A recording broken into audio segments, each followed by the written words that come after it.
Right గత మేనిఫెస్టోలో ఏ ఒక్క హామీని నెరవేర్చని జగన్ను ఇప్పుడు ప్రజలు నమ్మే పరిస్థితి లేదన్నారు షర్మిల.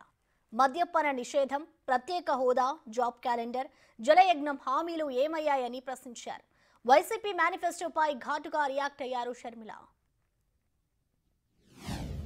పోయిన మేనిఫెస్టోలో మీరు పెట్టిన అంశాలు పూర్తి మద్యపాన నిషేధం.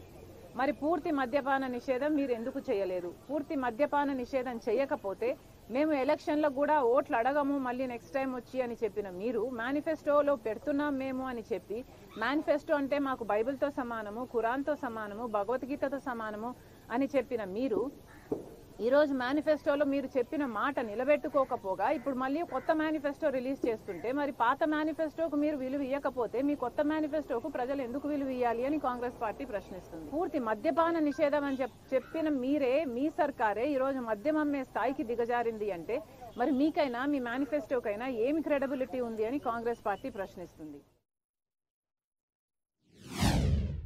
ప్రతి జనవరిలో సంక్రాంతి ఎలా వస్తుందో జాబ్ క్యాలెండర్ కూడా అలా వస్తుంది అని మీరు చెప్పారు 5 సంవత్సరాల క్రితం.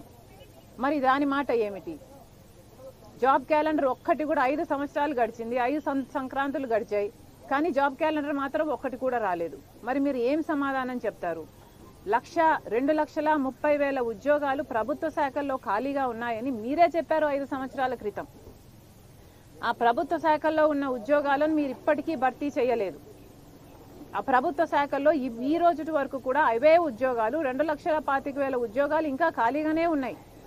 మరి దానికైతే ఏమిటి? మరి బిడ్డలకు ఉద్యోగాలు ఎందుకు ఇవ్వటం లేదు? మీ కార్యకర్తలకు మాత్రం వాలంటరీ ఉద్యోగాలు ఇచ్చి అవి ప్రభుత్వ ఉద్యోగాలుగా చూపించి మభ్యపెట్టే ప్రయత్నం చేస్తున్నారు అంటే ఇంతకంటే దిగజారుడు రాజకీయం ఇంకొకటి ఉందా? ఇప్పుడు ఎలక్షన్లకు 2 నెలలు ఉందనంగా మీరు 6,000 డిఎస్సి టీచర్ ఉద్యోగాలతో ఒక దగా డిఎస్సి ఇచ్చారు. మరి ఇది బిడ్డలను మోసం చేయడం కాదా? దీనికి ఏం సమాధానం చెప్తారు? మీ మేనిఫెస్టోలో పోయినసారి మీరే విలువ ఇవ్వకపోతే మీరు పెట్టిన అంశాలకు మీ కొత్త మేనిఫెస్టోకి ఏ విలువ ఉంటుంది, మీరు ఏ క్రెడిబిలిటీ ఉంటుంది అని కాంగ్రెస్ పార్టీ ప్రశ్నిస్తుంది. మరి ఈ 5 ఏళ్లలో ఎన్ని ప్రాజెక్టులు పూర్తి చేశారు? కనీసం సగం చేశారా, 10 చేశారా, 5 చేశారా అంటే ఏదీ చేయకుండా పోయింది. మరి మీ మేనిఫెస్టోలో 1,40,000 కోట్ల రూపాయలు మీరు అంచనాలు వేసి కూడా మేము పూర్తి చేస్తామని చెప్పి కూడా మీరు కేటాయించింది ఎంత అండి? కేవలం 30,000 కోట్ల రూపాయలు కేటాయించారు. మరి ప్రాజెక్టులు ఎలా పూర్తయితాయి? రాజశేఖర్ రెడ్డి గారు 90%, 80%, 70%, 50% పూర్తి చేసిన ప్రాజెక్టులను కూడా మీరు పూర్తి చేయలేకపోయారు అంటే మరి మీ మేనిఫెస్టోకి ఏ విలువ ఉంది? పోయిన మేనిఫెస్టోలో మీరు చెప్పిన మాట మీరే నిలబెట్టుకోకపోతే ఈ మేనిఫెస్టోలో మిమ్మల్ని ఎందుకు ప్రజలు నమ్మాలి అని కాంగ్రెస్ పార్టీ ప్రశ్నిస్తుంది.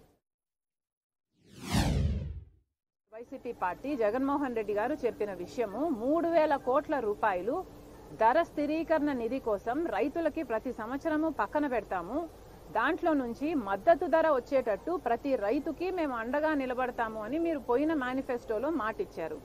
మరి దానికైతే ఏమిటి? ఎప్పుడు ఏ సంవత్సరం మీరు 3,000 కోట్లు ధర స్థిరీకరణ నిధి కోసం పక్కన పెట్టారు? మరి మీరు ఒక్క సంవత్సరం కూడా పక్కన పెట్టకుండా ఇప్పుడు కొత్త మేనిఫెస్టో రిలీజ్ చేస్తే మీ పాత మేనిఫెస్టోకు విలువేమిటి, మీ మాటకు విలువేమిటి? అలాగే 4,000 కోట్లతో పంట నష్టపరిహారం కోసం పక్కన పెడతామన్నారు ప్రతి సంవత్సరం. ఒక్క సంవత్సరం అయినా మీరు పక్కన పెట్టారా? ఒక సంవత్సరం అయినా మీరు పంట నష్టపోతే ఇదిగో పంట నష్టపోయారు అని రైతులకు మీరు ఏమైనా డబ్బులు ఇచ్చారా?